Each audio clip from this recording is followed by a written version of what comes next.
औज़ु बिल्लाहि मिनश शैतानिर रजीम, बिस्मिल्लाहिर रहमानिर रहीम। तमाम देखने और सुनने वालों को मज़ल सदी का अस्सलाम वालेकुम।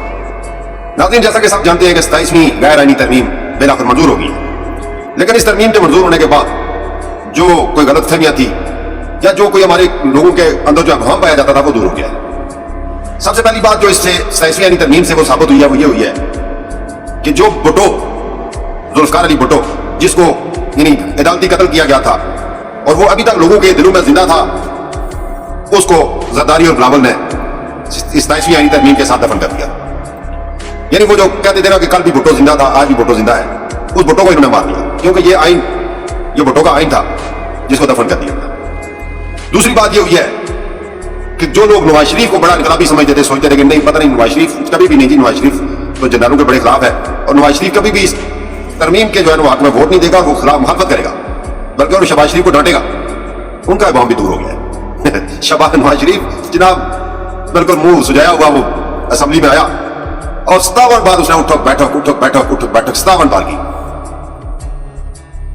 वो भी इमाम जो इनकलाबी वाला था वो दूर हो गया।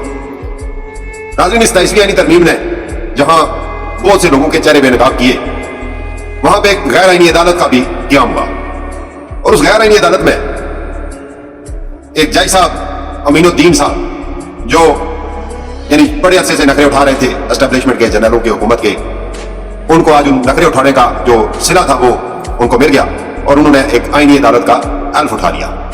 और जो उज़्मा थी, जो एक नाम हम सुनते थे उज़्मा, उज़्मा को कल दफन कर दिया गया। उज़्मा को दफन करके पहले उज़्मा के साथ रेप किया गया, उज़्मा की इज्जत को तार तार किया गया, उसका दुपट्टा खींच के उसको बिल्कुल नंगा कर दिया गया और उसके बाद वो जब ये तकलीफ बर्दाश्त नहीं कर सकी, मर गई, तो उज़्मा को दफन कर दिया गया। ये और किसी उज़्मा की बात नहीं हो रही, ये अदालत उज़्मा की बात हो रही है। सुप्रीम कोर्ट को दफन कर दिया गया। जिस तरह आइन को दफन किया गया, इस आइन के साथ भुट्टो को दफन किया गया, नवाज शरीफ के इनकलाब को दफन किया गया, अदालत उज़्मा को दफन किया गया, यानी सुप्रीम कोर्ट को दफन किया गया। और जजों की जो आज़ादी थी, जिसके लिए इमरान खान जंग लड़ रहा था, अदालत की, अदलिया की आज़ादी और मुल्क में आइन और कानून की बालादस्ती, उस चीज़ को दफन किया गया। बहरहाल नाज़रीन, इंशाअल्लाह अल्लाह पे उम्मीद रखें। मैं फिर वही बात करता हूँ कि एक मनसूबा हम बना रहे होते हैं और एक मनसूबा रब की ज़ात बना रही होती है। अल्लाह के मनसूबे का इंतजार करें, इंशाअल्लाह वो पाकिस्तानी जो अवाम है, पाकिस्तानी जो कौम है, उसकी हमायत में होगा। और आखिर में मैं आपको ये वादे करता चलूँ कि ये जो 27वीं गैर आईनी तरमीम की जितनी भी कार्रवाई हुई है, ये ताज़ीरात बूट के ज़ेरे एहतमाम हुई है और इंशाअल्लाह जितनी भी ताज़ीरात बूट के ज़ेरे इंतजाम या ज़ेरे एहतमाम जो भी कार्रवाई हुई है वो ज़्यादा देर नहीं चली है और इंशाअल्लाह ये भी नहीं चलेगी। बहुत शुक्रिया।